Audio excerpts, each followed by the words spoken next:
And Edgar Allan Poe married his 13-year-old cousin. Salt has been, and probably still is in some areas of the world, used as currency. And your fingernails grow faster on your ground at hand. In 2 minutes, a hurricane releases more energy than all of the world's nuclear weapons combined. And I think if you go to Florida, you'll figure that out. That's probably true. And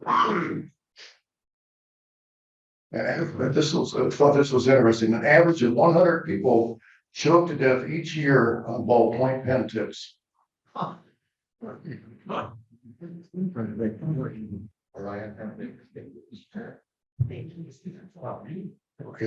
On average, a human being will spend up to 2 kissing in their lifetime. The average adult spends more time on the toilet than they do exercising. We are eating here. Just like gone to the gym. Because I spent time in the gym. 4 out of 5 children recognize McDonald's logo at age 3. And Barbie and Ken broke up in 2004, but they got back together in 2011. It's impossible to tickle yourself. It's also impossible for you to lick your own elbow. Let's see if I try. This I found interesting. Venus is the only planet that rotates clockwise.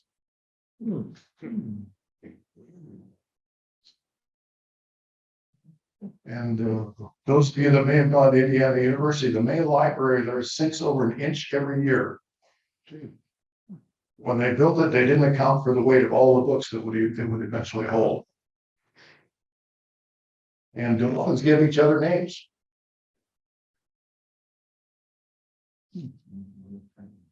Two women were sitting eating breakfast in a restaurant one morning. Ethel noticed something funny about Mabel's ear and said, "Mabel, did you know you have a suppository in your left ear?" Mabel answered, "I have a suppository." She pulled it out and stared. "Now I know where my hearing aid is." Again, we're eating. I didn't say where it was. The senior is sitting at a bar when a young woman walks in and sits down a few seats over. The senior man gets up, shuffles over to her, and leans in and asks, "So, do I come here often?" A girl was visiting her blonde friend who had acquired 2 new dogs and asked what their names were. The blonde responded by saying that one was named Rolex and one was named Timex. Her friend said, "Who ever heard of naming dogs like that?" "Hello, they're watchdogs." Yeah.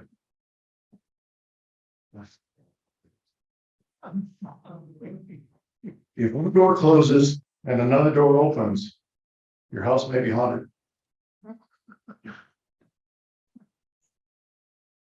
I was in a restaurant actually just up in Columbus this week and told the waitress my steak was bad. She picked it up, slapped it, threw it back down, said, "If it gives you any more trouble, let me know."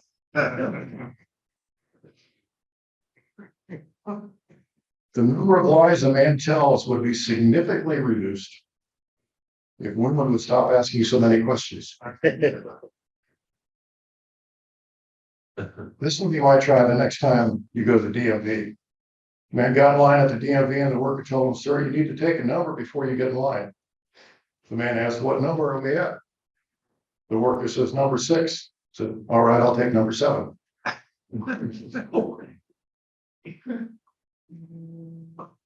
The boss ordered one of his men to dig a hole 8 feet deep. After the job was completed, the boss returned and explained an error had been made and the hole wouldn't be needed. "Fill her up," he said. The worker didn't see what was told, but he ran into a problem. He couldn't get all the dirt packed back in the hole without leaving a mound on top. He went to the office and explained his problem. The boss snorted. "Honestly, the kind of help we get these days. There's obviously only one thing to do. Dig a bigger hole."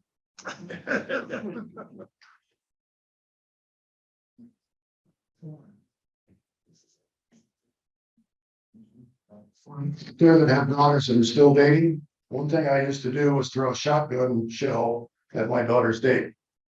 And said, if you bring her home after 10, it comes much, much faster. As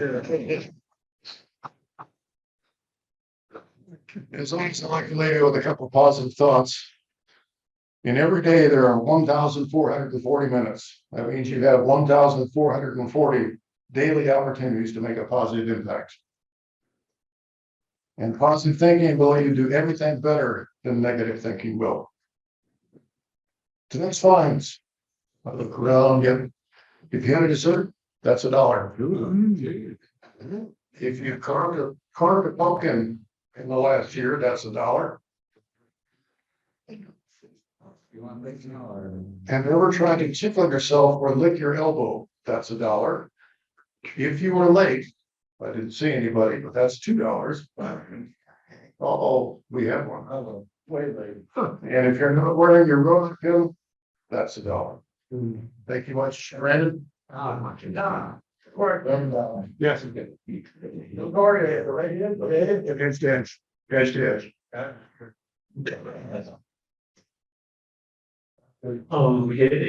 let's see here. Who's got happy bucks? Not all at once. I think. Jim. I'm next on vacation, I'm not getting something done around the house together. Right. Oh, I know. I got two. One is I'm glad to not be sick anymore. I was pretty bad, but thank God for Zoom, so it's nice. Two, I probably got to see my favorite singer, Tyler Childers, in Washington. Pretty amazing show, so super excited about that. And because it's National Dessert Day, which I did not know that, there's actually some city barbecue cookies here in my oven. Make sure you pay $1 for fine. Thank you. Brandon. Throwing bucks tonight is senior night football home, our last home game. We play Northmont. I honestly think we got a pretty good chance against them tonight, so. And then the last game will be at Fairmont a week from today. Andy. So Don stole my thunder, please, thank you. Come on out to the open house in the truck tomorrow, 10 o'clock, 10 to 1.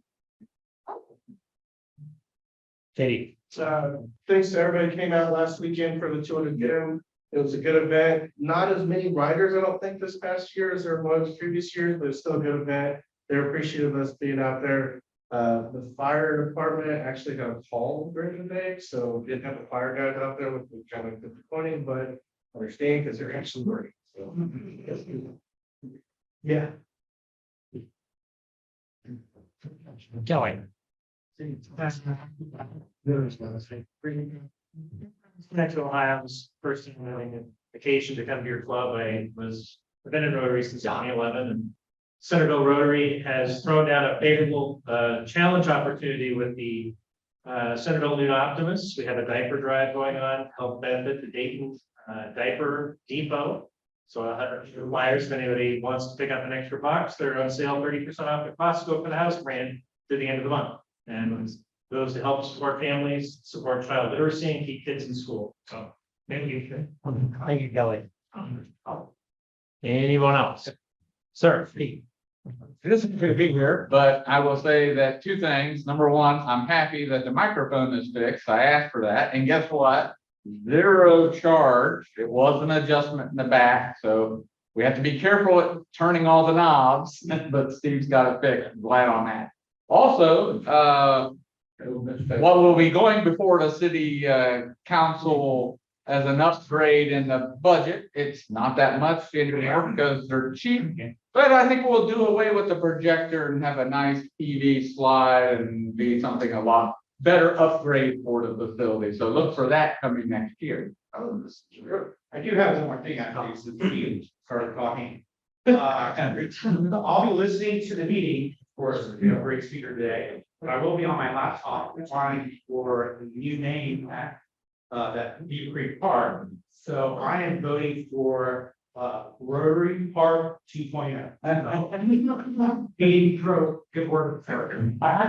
Business just went with X name two up in New York, so that's the trends. Yeah, well, let me say this, please do go to, beavercreekohio.gov/new park. There is up until the 28th. We are accepting names of the new park. If you're not aware, 148 acres off of Grange Hall Road between Shakertown and Grange Hall is our new park. We also, the 26th of October, Wednesday, October 6th, starting at, I think it's 6 p.m. We will be having an open house at the senior center where we will get feedback from residents on conceptual plan there. There is park naming policy, so to speak, and it can't be named after a name or an organization. Sorry.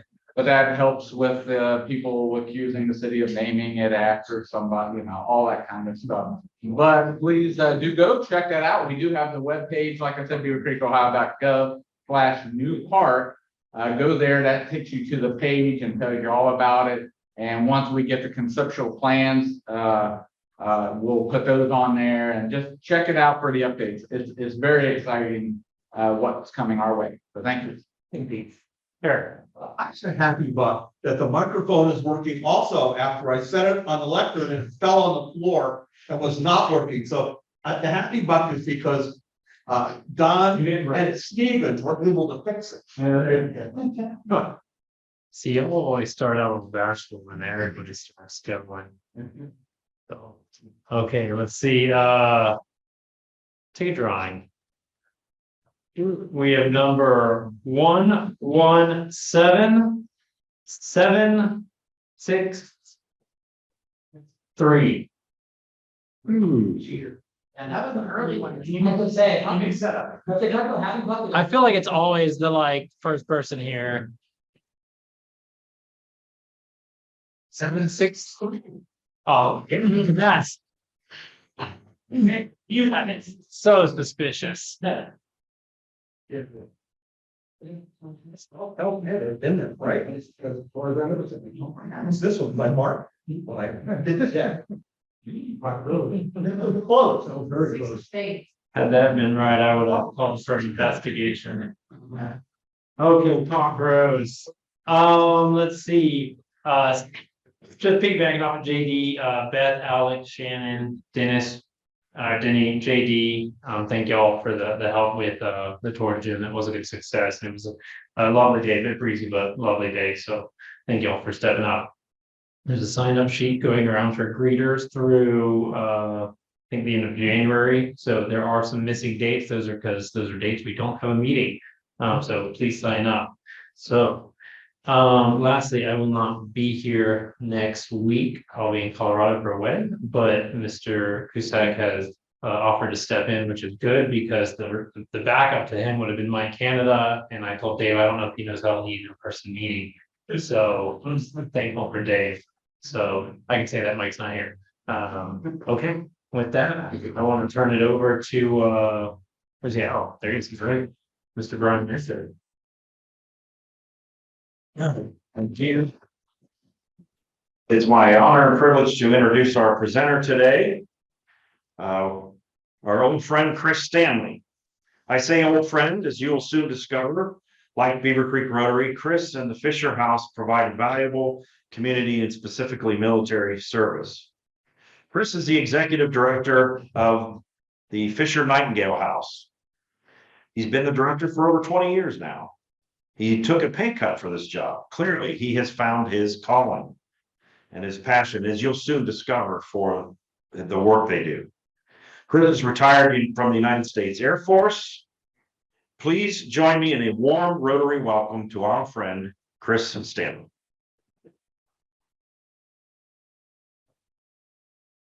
I don't like break the mic. He looked like he was gonna drop it. Okay, let's see. Let me see if I can get you going. Okay.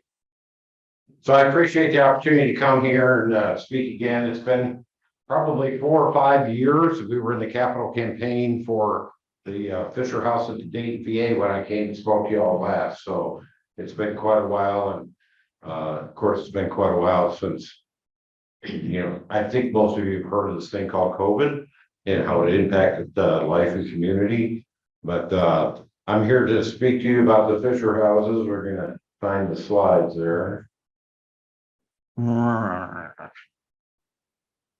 have them all loaded and ready to go. Yeah, well, got closed out. Okay. Hang on, I'll find it. Well, then we get slides. I will share with you that I came here to Wright Pat in 1992 after Hurricane Andrew destroyed Homestead Air Force Base. So I know what you were talking about with hurricanes.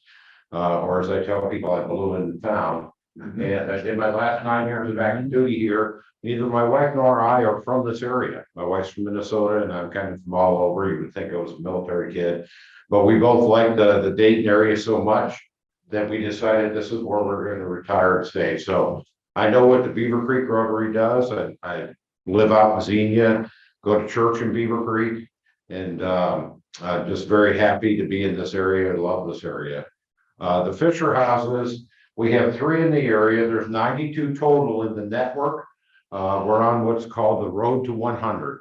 There's 4 more under construction right now. And next year they'll begin construction of another 4 or 5 houses. So by the end of next year, within the entire network, there'll be 100 houses. I'm the executive director of Fisher Nightingale Houses Incorporated, as was mentioned. We're the 501c3 nonprofit that supports the 3 Dayton area Fisher houses. We're in a unique situation here, having multiple locations in the same community. There's other places like San Antonio that have that, but that's the exception rather than the norm. And when the Dayton VA Fisher House concept came about, which came about in a unique way, but when it came about, our organization, our nonprofit stepped up and said to the Fisher House Foundation, we will take this under our wing. We don't see a reason for another 501c3 to be established, 20 miles across town, and confusing donors who I sent a check to Wright Pat, but I meant it for Dayton and vice versa. We had over 25-year reputation at that time. We said, we'll just take it on as another one of our children, if you will, in what's going on.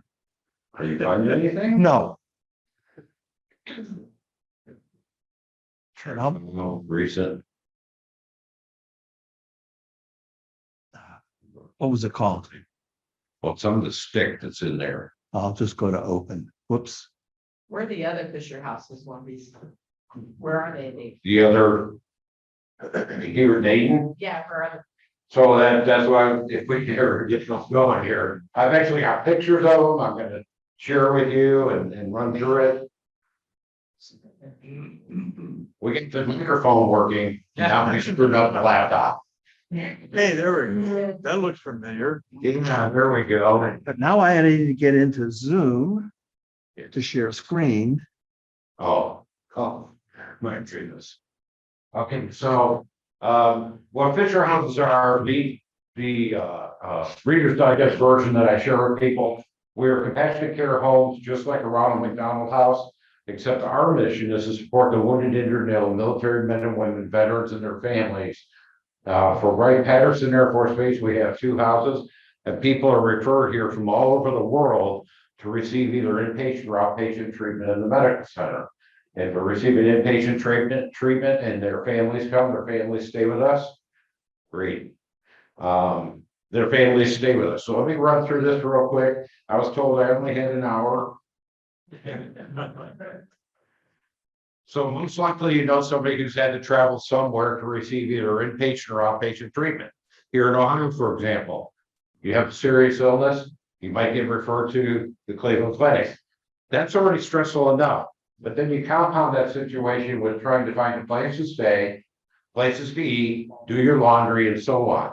That's what Fisher houses do. We provide that opportunity for families to stay together and support each other while someone's undergoing treatment. We only live Patterson Air Force Base. We're very proud of the fact that we're the birthplace, home, and future of aerospace.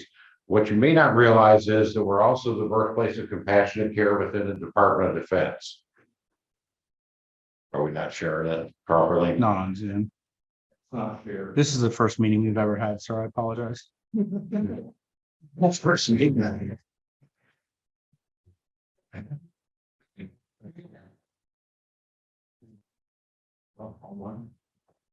So since we began with the opening of the Nightingale House in May of 1990, we have assisted more than 25,000 families who've come to the area to receive either again inpatient or outpatient treatment. We don't care if they're active duty, guard, reserve, retired, veteran, if they're Army, Navy, Air Force, Marine, Coast Guard, Space Force, it doesn't matter. If they're coming here to receive treatment, either at the Wright Pat Medical Center or down at the Dayton VA, then they're eligible to stay in our houses.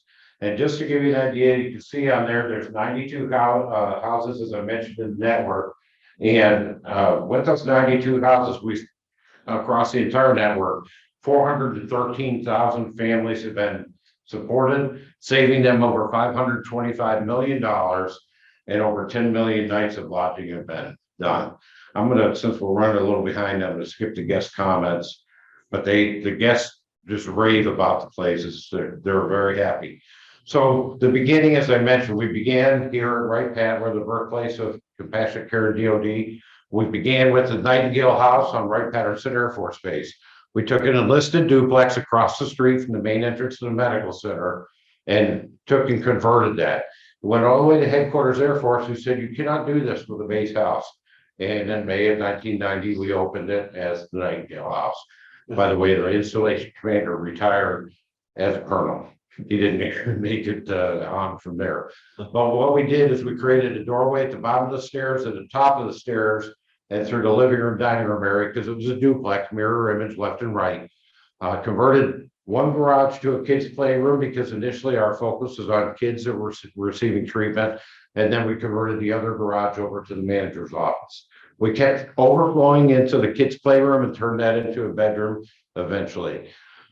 There were some drawbacks to the facility, but people were still very happy that they could stay with us.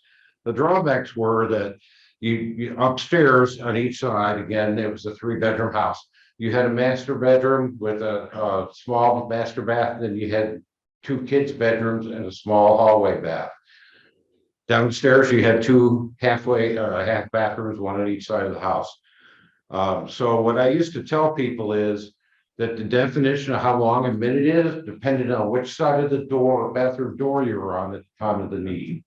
You know, if you're going through chemo and you're physically sick and I'm in there shaving, which you can tell takes a lot longer than the National Bald Day or something, takes a lot longer than you know, for Brandon, for instance, who doesn't know what a razor is. Brandon and I go way back. I'm the MC for the Air Force Marathon, all the activities too. Anyway, and you know, I'm on the inside shaving and somebody's on the outside who's been going through chemo and they're physically sick and they need to get in. And I say, I'll be out in a minute. I can guarantee you our definitions are different.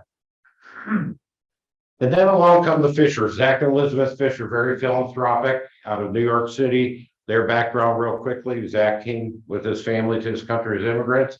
He and his 2 brothers left high school and became bricklayers in New York City, eventually opened up their own construction firm. They now own about 6 million square feet of leasable space in Manhattan. So they're doing pretty well. Not as good as Rick Perales, but they're doing pretty well nonetheless.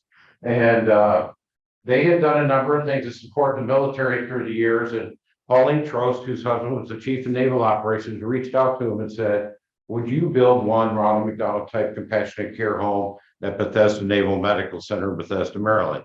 And they said, we'll actually build 3, one for the Army, one for the Navy, one for the Air Force. You tell us where.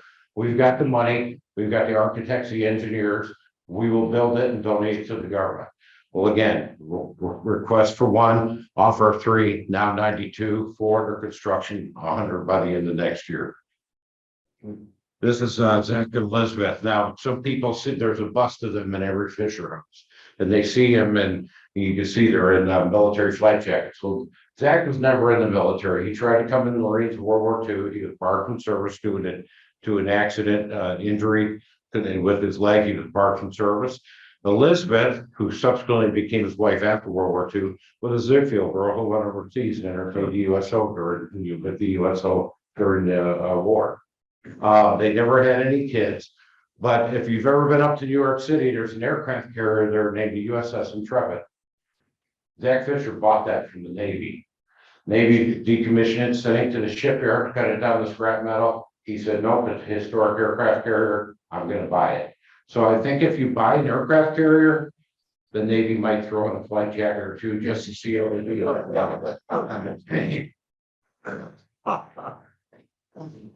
This is Zach with the chief of staff. He received both the Presidential Citizens Medal, Presidential Medal of Freedom, both from President Clinton. And subsequently, Bob Hope was never in the military, but we all know what Bob Hope did for the military. Then Congress passed a law, made Bob Hope an honorary veteran. When Zach Fisher passed, Congress passed a law, made him only the second honorary veteran in the history of our country because of all he had done to support our military. This is the Nightingale House, the converted house that I mentioned across the street, that was across the street. We'll talk more about that in a minute, from the main entrance to the medical center. This is our first Fisher House. We opened in May of 1994. If you go in the main gate where the two planes are on the pedestal, you go up about 3 blocks. Some of you may be, their reference may be for you that's where you turn right, you go to the medical center. Some of you your reference may be, hey, there's a golf hole right there, or building. We're right on the corner there. This is a 2-story, 5,000 square foot home. On the single story ends, a 2-bedroom suite, upstairs 5 bedrooms, so a total of 9 bedrooms, each with a private handicapped accessible bath, community kitchen, dining room, living room, and so on. This is our second Fisher House. We opened this in April of 11, and because this was under construction, the Nightingale House was returned to the government. It was demolished on Valentine's Day in February of 2011 because we were getting ready to open this. This is a single story, 10,000 square foot home. It has 12 bedrooms, 13 and a half handicapped accessible baths, living room, family room. Also, it has a family room, which the first house didn't have. Kitchen, dining room. There's a patio out back with a pergola. More laundry capacity. The first Fisher House has 1 washer, 1 dryer. This one has 2 of each. We moved the manager's office there. And so we were then up to 21 bedrooms between Fisher House 1 and 2. So if you're familiar with the base, when you come in, and I mentioned where it's at, Fisher House 2, if you were to turn left there, if you're headed down to the 4 Stars house or the club or whatever. But there's probably a few of you that have been into the 4 Stars house. If you turn left there, Fisher House 2 is right behind it. So it creates a campus type atmosphere for the guests. We were challenged when Fisher House 2 was $4 million. We were challenged to raise $1 million locally. We raised 1.2 million towards that. This is the Dayton VA Fisher House. We opened this in 4 years ago in October of 2018. You can see it's a 2-story. This is 2-story, 13,500 square foot. We looked at Joe Jenkins' house and we said, we only need one about half that size. So we'll go with the 13,500. I usually pick on Rick for that one, but since Joe is expanding, since Amanda is, making Joe build and build and build, I know how big his house and me. My wife or my daughter and his wife are very good friends. So we opened this in October of 18. So now between the 3 houses, we have a total of 21 bedrooms, 9, 12. It's in my slides. I'm slower on that one. This is 16 bedrooms, as I mentioned. So if you take how many bedrooms we have and you multiply it by 365 days, that's 13,505 nights a year we can provide to our guests. Extrapolate that a little further.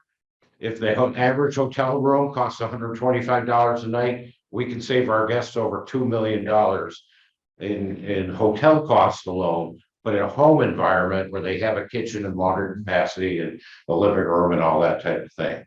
Our grand opening was on 7 November of 2018, a couple of weeks after we opened. I bet we don't have that up, so I'm going to skip that. It's a 1.5 minute video. If you go to our website in the top right corner, there's a YouTube channel. There's a 1.5 minute video that walks you through the Dayton VA Fisher House, a $7 million home. couple of unique needs down at the Dayton VA house versus the Wright Pat house. Wright Pat house, we got a commissary and base, you got a Kroger's out here on Dayton Yellow. You got Myers over on Colonel Glen. Dayton VA, west side of Dayton, it's a food desert. There's no grocery stores over there. There's 2 fast food restaurants. Beavercreek can't swing a dead cat around by its tail and not in a restaurant. You know, and usually there's waiting lines for all of them, but I will tell you, Longhorn takes call ahead 431-8344. Then you could get in quicker that way.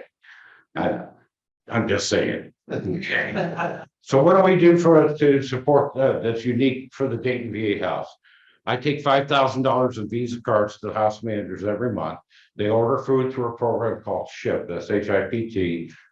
We stock 2 of the 3 refrigerators. They're sub-zero refrigerators, and both of the sub-zero freezers with food. The guests can go in there anytime that they want. 2 o'clock in the morning, they're hungry. This is their home. Put on their bathrobe, their pink fuzzy slippers, wander down the hall, find something, and they have something to eat.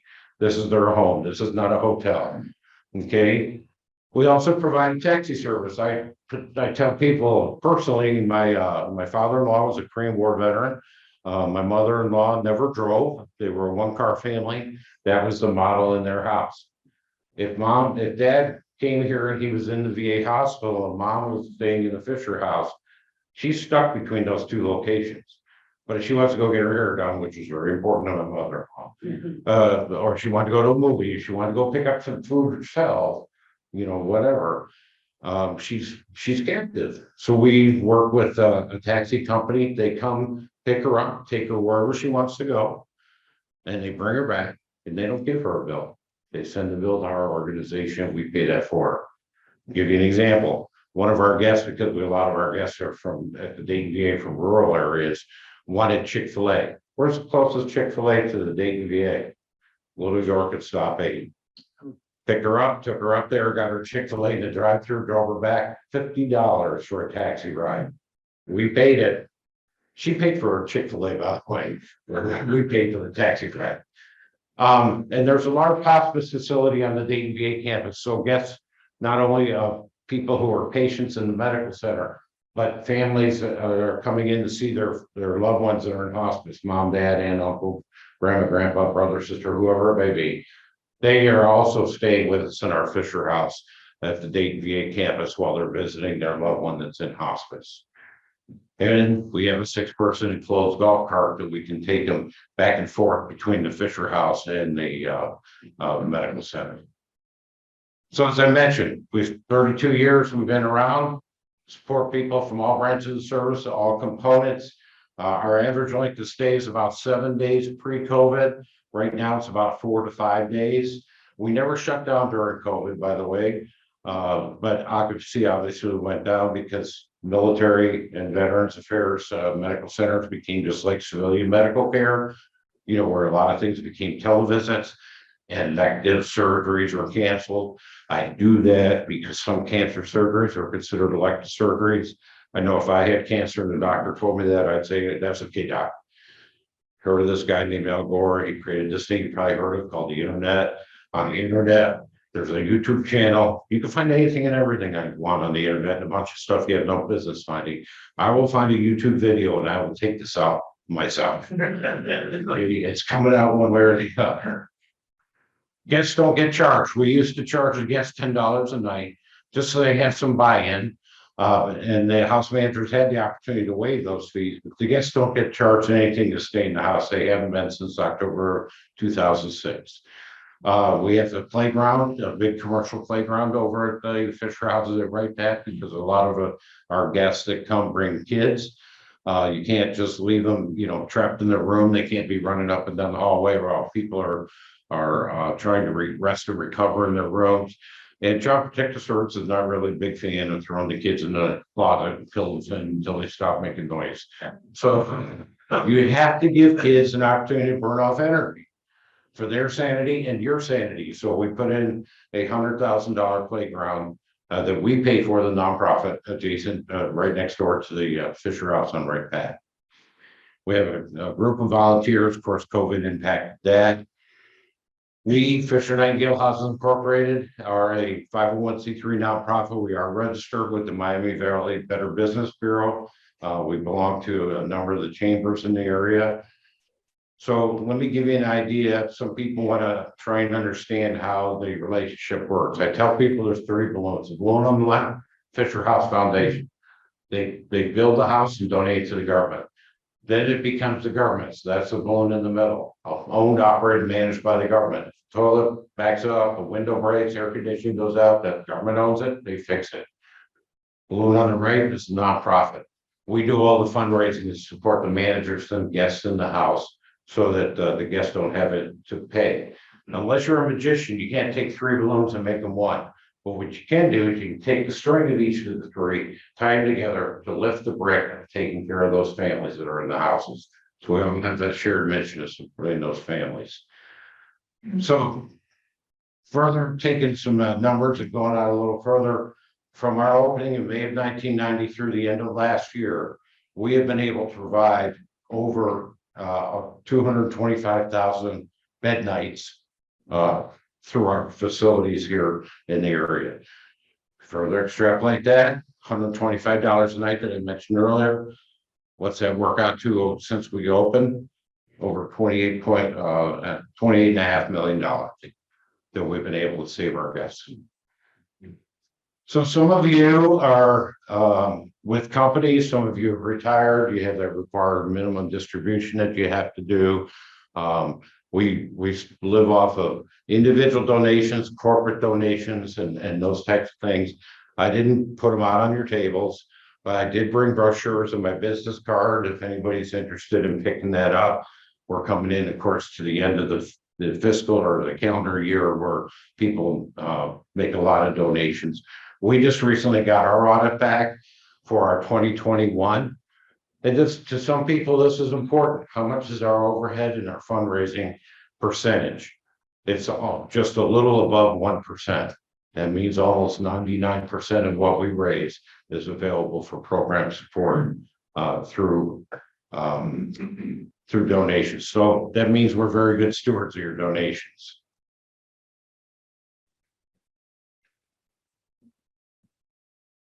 Okay, in closing, I know some of you are wondering, when is that going to happen? I want to keep you on schedule. I don't honestly know how long I had to speak. What's that? We have 12. I still have 12 minutes. Oh my gosh, let me tell you about my family. I'm gonna go on America's Got Talent as a comedian, so I'll try it out on you guys.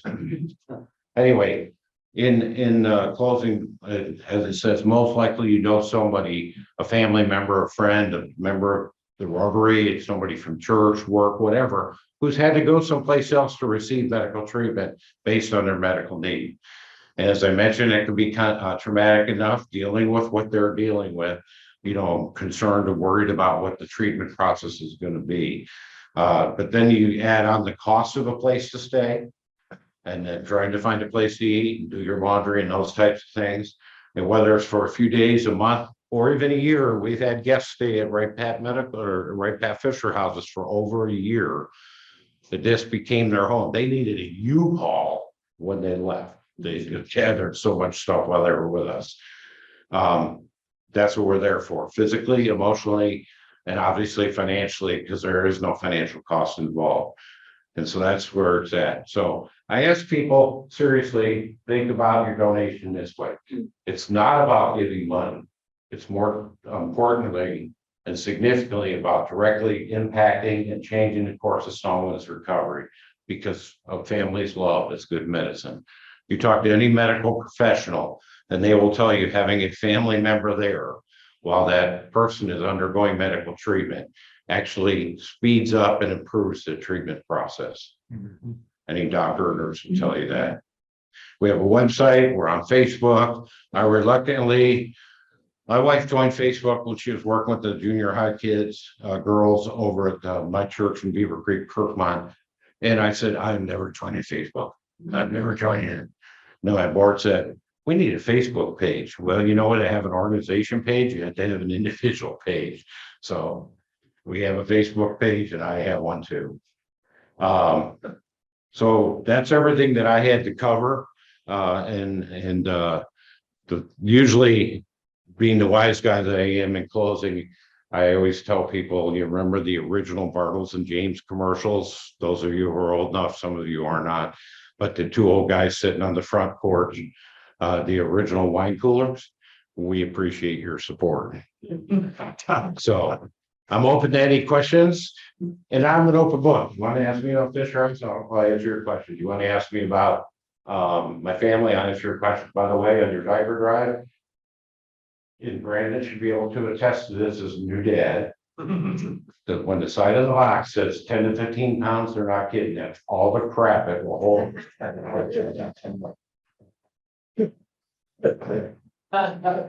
Yes, sir. So to follow that, you mentioned another, where are some of the other, I'm a Navy brat myself, I never served, but did get to see some of the world's finest Navy installations. And so, where else? The Navy has fine installations. We don't know, we didn't help those Marines get. We're all over the country. If you go to fisherhouse.org, that's the National Foundation's website, there, and click on the button that says houses, it'll show you current houses, future houses. You know, Norfolk, you know, they're at major military medical centers, and major VA medical center. So they're all over the country. Now, there are a few unique ones. There's one in Dover, Delaware. It does not support families receiving medical treatment. Dover Air Force Base, where Air Force Mortuary Operations Center is. Doesn't matter what branch of service you're in. If you're killed overseas, you come back to Dover Air Force Base. That's the families can be there for what's called the dignified transfer of remains. They stay in the Fisher House for the families of the fallen there at Dover. We have two at Landstuhl, Germany, which is the first place our wounded troops were evac to, you know, from the area of operations when they were wounded. And so we have two Fisher houses there. There's one over in Birmingham, England. There was a group of people who raised some money and knew about Fisher House. They wanted to do something similar. They didn't know how to do it. They partnered with the Fisher House Foundation. Fisher House Foundation went and built one there for the families of the British troops. Our biggest allies, they have socialized medicine in England. So all their troops go through Queen Elizabeth Hospital in Birmingham. And so there's the Fisher House there in England. Couple in Alaska, couple in Hawaii, mostly in the United States. And the original model, Zach Fisher was building at major military medical centers, and then a nurse at the VA in Albany, Georgia, reached out to him and said, "This is a great thing you're doing. Why are you not doing this for the veterans in the VA?" He went and met with her and said, "We're going to start doing that." So if you look at the list of future houses, and there's a list of another 30 future houses. If you look at that list, most of them are at VA medical centers because they've already tagged the major military medical centers. Yes, ma'am. Why did people come to Right Path? Or, I mean, I know there's a lot of people stationed here, but is there specialty things they do at Right Path? It's what you think we have here at the oncology program. So people that are diagnosed someplace else that have cancer need to receive, chemo, radiation, oncology surgery, and so on. That's our biggest specialty here. So, you know, you may be stationed over in Germany and diagnosed with cancer. And they can't handle it. They're going to put you on a medevac and they're going to fly you, over back here to the facility.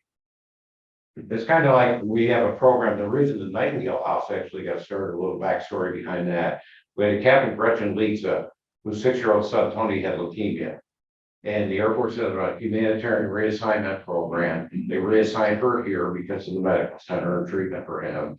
And although she got reassigned here, what happened was I got out of your camera shot. Oh, You're in now. how y'all doing? Having a great day. Lunch was great and dessert was fantastic. You missed out. It's National Dessert Day. So anyway, Gretchen was reassigned to what used to be the Armstrong Lab, now Air Force Research Lab. And while she was going through treatment with her son Tony, although she was stationed here and had a place to live, she saw families who were sleeping in their waiting rooms, sleeping in their cars because they're our lowest priority to get to the base building. And so she envisioned a Ronald McDonald House, went to the private organizations on the base and the base leadership and got the Nightingale House going. So, yeah, that's our biggest specialty here, and that's why people come from all over the world. And then, and for the Dayton VA, the Dayton VA covers primarily 18 counties, including a couple over in Indiana, and then the rest in Ohio. But people still get referred from Cleveland or, you know, the east side of the state from the, what they call a CBOX community-based operation. Veterans clinics that are there because they're not major medical centers, they're clinics. They can get referred here too. So even though it's their primary catchment areas, those 18 counties, they're sent from all over. Yes, sir. Did Gretchen's son survive then? No, unfortunately, Tony passed away. She was in my unit. Oh, was she? Over at headquarters. Yeah, Tony passed away, and remember, then they had a little girl too. When we opened Fisher House 2 at Wright Pat, Gretchen and her husband, Carl, came back, and their daughter came back, who now is an adult, and with her fiance, who is a wounded warrior. And they were part of the ribbon cutting for Wright Pat Fisher House too. Yeah. There's a website called tonysgame.com that she started, where they're connecting kids that have illnesses. Yeah. Hey, Vance? You know, all kidding aside, if you can't tell, this guy's passionate about this. He loves it. He's not that funny. He thinks he is, but he'll tell you, I had troops that used the Fisher House. And it's one of those things until you see the calm and of a family going through distress and have no focus because their child may be getting surgery, or until you see what that Fisher House does, you really can't appreciate it. They do a great job. Thank you so much, Chris, and your team. You guys are just wonderful. Well, thanks, Rick. And I am funnier than you think I am. So nobody has any other questions?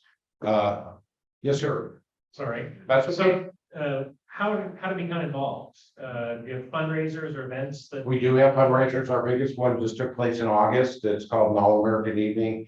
It's our annual fundraiser. We've been doing it in the museum for the first 16 years. COVID, couldn't do it in 2020, 2021, the museum still had a lot of restrictions. We went down to the Masonic Center. This year, we thought we'd try the Rotunda to our gate. I think we're probably gonna go back to the Air Force Museum. And then other people conduct fundraisers on our behalf. We have a motorcycle group or people do golf outings. I've been to several golf outings right here. You know, and then designated the donations for our organization. So if you want to take my business card, email me. I can put you on my list of volunteers, or I could put you in touch with the house managers. If you or a group of people want to volunteer at the houses, I can connect you with the Dior out at Wright Pat or Betsy down at the Dayton VA. Okay, thank you.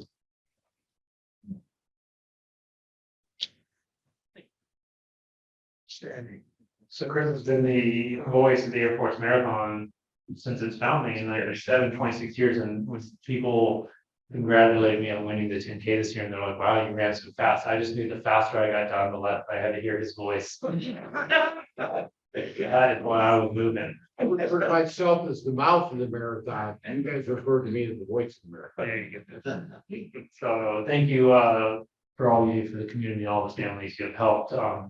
We always donate a book to the library. That is where I stole your autograph earlier. So we have 5 scary stories for a dark night. And that is the night as in Batman, a night, not the night when the sun sets. So that'll be donated to the Beavercreek Library here on. So thank you, and thank you, Beth, for orchestrating that. Let's see. Next week's greeters only. Praise Hop had originally signed up for that date, but he also can't make it. So if 2 people would like to volunteer next week, that was not on the sign up sheet. So any 2 people who would like to step up next week, that would be wonderful. Next week's topics are there will be no sergeant's report from Don Adams, you're welcome. We'll be just doing the Beavercreek levies, and then once we cover those, we'll have pastors Jason Lean and Tom Hamilton from University Baptist Church. We'll also be doing an induction next week for Beth Hamworker. So a lot going on next week, so hope that many of you all show up. And we have a board meeting right after this meeting. Is there anything else for the good of the club? Sorry, Eric, I forgot. Nah, there you go. Say, single, sorry, Carrie Souter. Anything else for the good of the club? Board meeting. Yeah, board meeting, right after this, so, okay, if not, Chris, will you lead us in the pledge of allegiance? The pledge of allegiance, oh, sure. Pledge of allegiance to the Flag of the United States of America and the republic for which it stands, one nation, under God, indivisible, with liberty and justice for all. Thank you all, have a great weekend. Cheers.